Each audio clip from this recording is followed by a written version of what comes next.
Way back in the 20th century, a 16mm projector in the classroom meant a fun movie day instead of a boring teacher lecture. The films told students the correct way to do things. But what if the kids learned a different cinematic lesson? Were these health films educating students about good and bad behavior, or teaching them a good way to be bad? Was there a dark and dangerous side to health films? I'm Doug McMillan of the Connells. Join me for Danger Health Films. Tonight, we learn whether health films warned us about the dangers of being bad at school or taught us the best ways to be bad. Mike Makes His Mark takes us back to a time when you didn't have to do too much to be a graffiti outlaw at school. Hey, Mike, you want to be more careful. You could hurt somebody. Keep your hands off me. Sorry, Mike. Didn't mean to grab you. That's Officer Bad Touch. Those teachers are going to have a rough time with that one. Hi, Eddie. Hi, kid. What are you doing here? I thought you were going to make the old man get you a work permit. He says they got to stay in school. Well, nobody could make me if I didn't want to. Okay, move it along. Officer Bad Touch is angry that Eddie has a cooler hat and car. So long, kid. Be a good boy and mind the teacher. Okay, so they made me late. That's not how you spell Kilroy was here.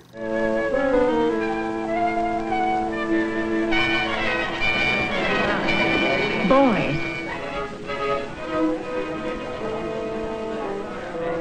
School assemblies were so much tougher then. Some one of us here in this assembly has deliberately made a black mark on the clean wall outside the main entrance. That mark on the wall is the first black mark against us, against our school. I have given orders it is to be left there. Every time you go in or out, notice it. Think what it means. This means that Banksy didn't mark up his precious school. No one's going to tell Mike. He'll make his own decisions. If only he isn't trapped into making all of his decisions against things. Against the school. Against his parents. Against the teachers. Was this a class in mind reading?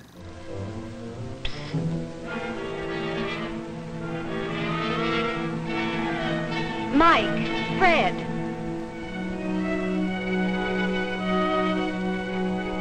Mike finally engaged in class and the teacher calls him out.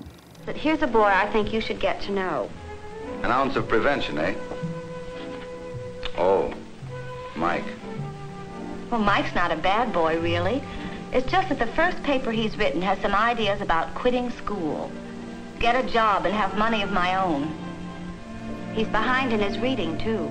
And he'll get further behind unless he has help. I just think you should get better acquainted with him. Sure. The guidance counselor will talk him out of earning money. Mike just wouldn't go along. School was still just something he had to put up with. You like this electrical stuff? Oh, it's okay, I guess. Anybody could do a better job than that. Oh? Looks pretty complicated to me. Ordinary 3-tube amplifier. Not even hi-fi. Well, you know more about it than I do. Are you taking electrical shop? No, not till next term. Well, maybe you ought to join the Kilowatt Club. Turn on with the Kilowatt Club. The meeting this afternoon, I see. Oh, what do they know? Well, I got to get back to my study hall. Well, let's go down to my office. I've got some books down there on electronics that you might be interested in. The old check out my book of electronics routine. Stuff like this is all right, but I don't see what good all that English and history and reading junk is ever going to be. Those guys died 1,000,000 years ago. What do they know about things the way they are now?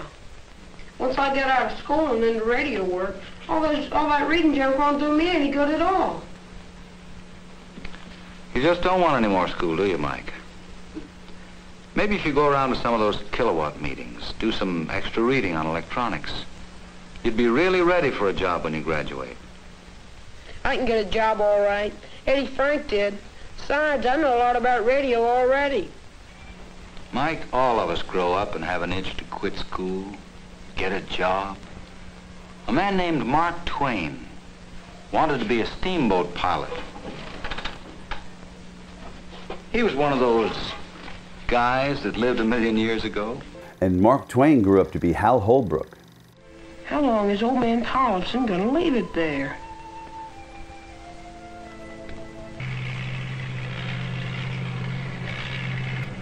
Hi, Eddie. Well, hi, kid. What do you say? You looking for a job? Eddie's the toughest badass in the hole. Want me to fix you up with a boss? Me and the boss are just like that. You won't wish to stay like that. You just keep bending the handle of that shovel. Maybe you've got a job I could do? Look, kid, it's easy to grab the handle of a shovel. It ain't so easy to let it go. Does this guy coach shovel handles with super glue? Beat it, kid. You belong in school. Here, any kind of a job. I know a lot about wiring and TV sets and radios already.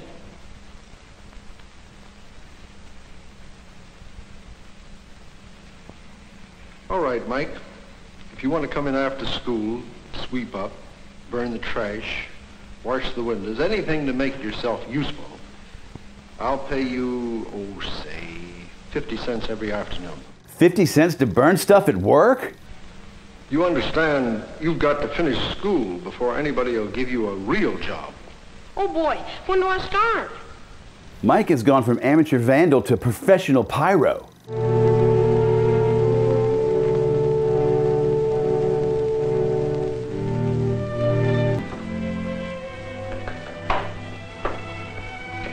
I brought back your book. It's pretty good. So it was me that made the mark. They don't have to leave it there forever. What do you want to do about it, Mike? They broke Mike. Let's go down and see Mr. Tollis. Mike has begun to show the mark of a man. Mike makes his mark, tries to make getting a job look uncool. But ditch-digging Eddie has a cooler leather outfit than the guidance counselor. Who would you rather be? Eddie. Take Your Choice reminds you that schools are excellent places for industrial accidents. In any average group of fellows in school, there's always someone who feels he is far from average. Someone who feels he's different. That's how it is with Jeff Carter. He thinks he bears a charmed life. Jeff will admit that he's average in many ways. He can miss a shot with the best or worst of them. Jeff Carter is a ball hog. He spends about the average length of time in front of a mirror. I already hate Jeff Carter and his perfect eyeballs. He has an average interest in girls. One in particular, Patricia. And he gives her an extraordinary amount of attention, which is also average. As Jeff looks ahead across the years to come, he figures that what happens to other people will also happen to him. Like the others, he'll graduate. Like them, he'll get a job. Like them, someday maybe even get married. But when it comes to the unpleasant things that could happen,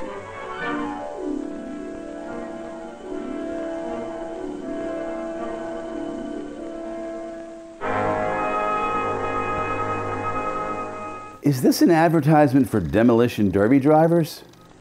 then Jeff is somehow different. He's not like the others. He bears a charmed life. Pain, suffering, accidents, as far as Jeff is concerned, those are things that happen to other people, not to him. People like Jeff don't have to think of the risks connected with what they do. They can concentrate on the pleasant side, like the sight of these dancing sparks. If a fellow doesn't have to worry about danger, he can get closer to his work. He can look at the chips of brass that peel off the cylinder, or the curls of steel that go shooting into space, without being reminded constantly that those metal fragments are as sharp as they are shiny, and those pretty sparks dancing off the tool are actually particles of hot steel. This school seems like an industrial child's sweatshop. They would sear the whites of any man's eyes, except Jeff's. maybe.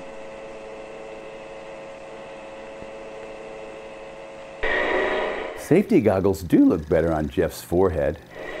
A fellow who's immune to danger can be a lot more comfortable. The rules in the chemistry laboratory call for safety glasses to be worn at all times. At all times may sound kind of sweeping, but how else can the eyes be protected? It's obvious that safety glasses are needed while acid is being poured. Not that kind of acid. But how about the many times when nothing is being done that could conceivably harm oneself? These times, too, call for eye protection, because one's neighbor might do some unexpected thing that causes the acid or hot liquids to splatter. But when a fellow's immune, he doesn't even have to listen. He just asks himself, whatever could go wrong here? Jeff may have a point. It looks as simple as mixing a malted and just about as dangerous. Jeff Carter is playing with fire and chemicals. If the tube is okay, but it's heated a bit carelessly, the hot liquid could spurt and do damage. Jeff, look out! Glasses, wise guy. What happened? What happened to Jeff? If your bully is next to you in lab class and removes his glasses, accidents can happen. Could it have been something that leads to this? Is this Jeff's future? Is this where a fellow's luck and his eyesight finally run out? Perhaps Jeff will become Cyclops in X-Men.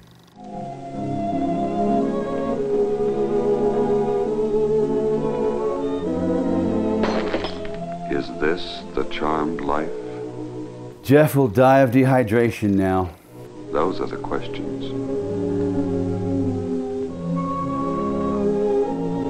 How about the answer? What did happen to Jeff? Wait, that's not what happened.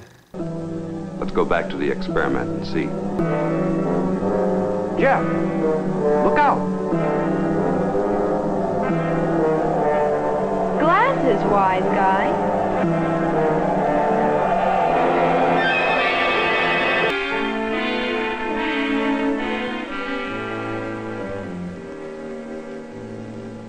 We were fooled.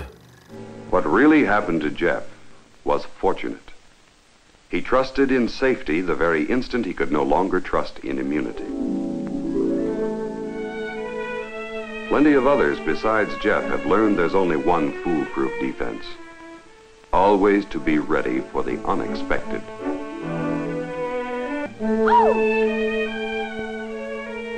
Imagine if the glasses had not been there to block the damage.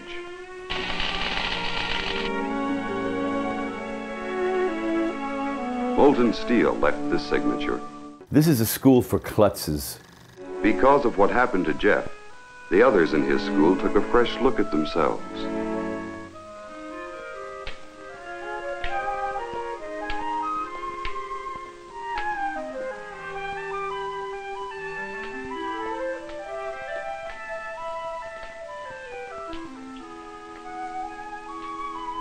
Jeff will never be Daredevil. Jeff proved pretty convincingly that acting as if you owned a charmed life could result in the loss of what charm you had.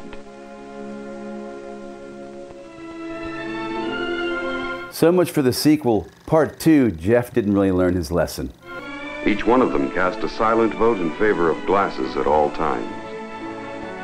You might say the eyes had it. How about you?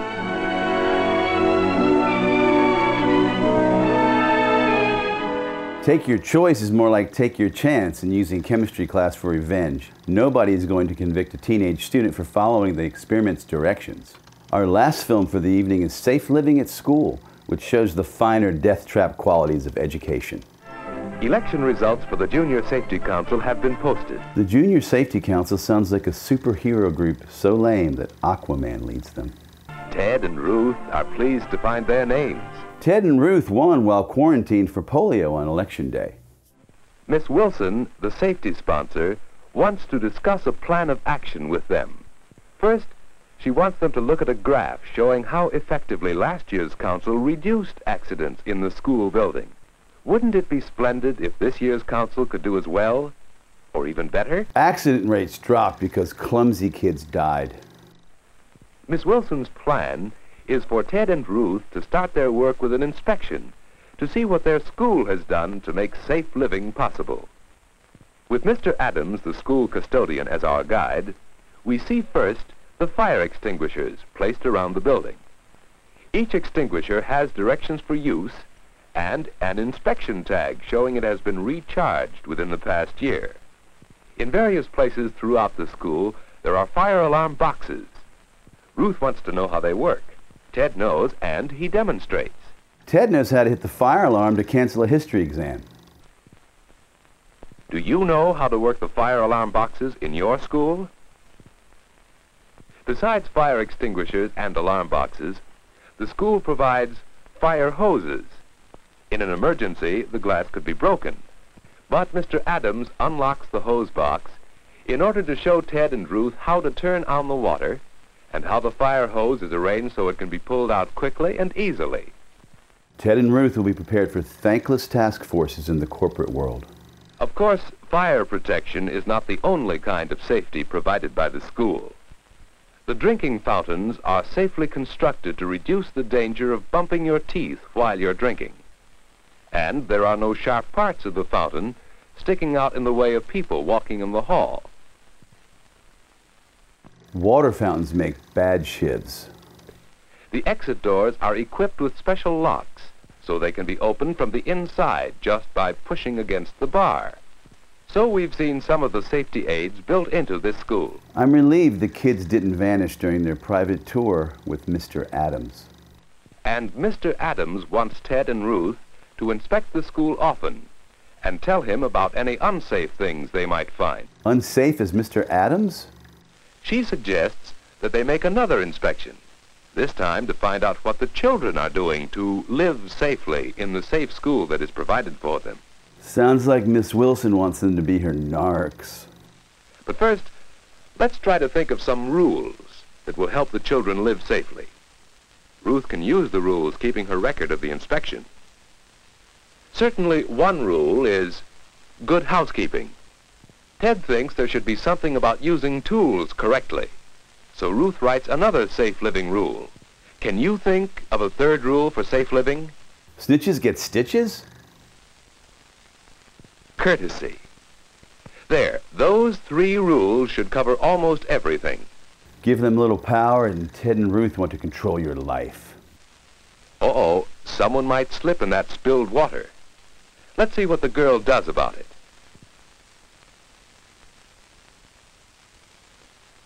That's good. She wipes up the water right away. Don't you think that might be called good housekeeping? But look here. Ted explains that everyone should keep to the right side of the hall, just as automobiles do on the highway. Hallway fascist. Let's see now. That sounds like courtesy. There's a safe way to use the drinking fountain, too. See how this boy drinks without touching the fountain itself? His mouth touches only the water. That belongs under skillful and correct actions. And see the line here waiting for the fountain? Everyone in the line is leaving plenty of room for the others. Wouldn't that make a good safety rule? Big Brother started small. It's part of courtesy, too. At the stairway, we learn a safety rule from a girl who changes her books to her left hand, so her right hand will be free. Can you see why? Now let's visit some of the classrooms. Here's a girl cutting pictures out of a magazine. When she finishes, yes, she does put the scissors away in a box with her pencils and pen. That makes a good rule. That's good housekeeping, don't you think?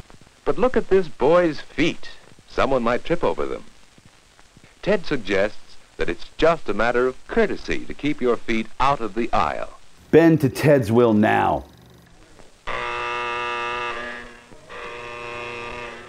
Fire drill. Everyone knows his part. Keep an orderly line. Mr. Adams must be in the basement. The lines move to a safe distance from the building and wait as the teachers call the roll. The missing kids are the ones smoking in the boys' room. By knowing the rules and thinking quickly, the students have emptied the building without mishap. From our investigations, Ted and Ruth have made up a poster of safe living rules. Remember, the school provides safety help. The students can live safely by following 3 rules. First, good housekeeping, skillful and correct action. The final rule is courtesy.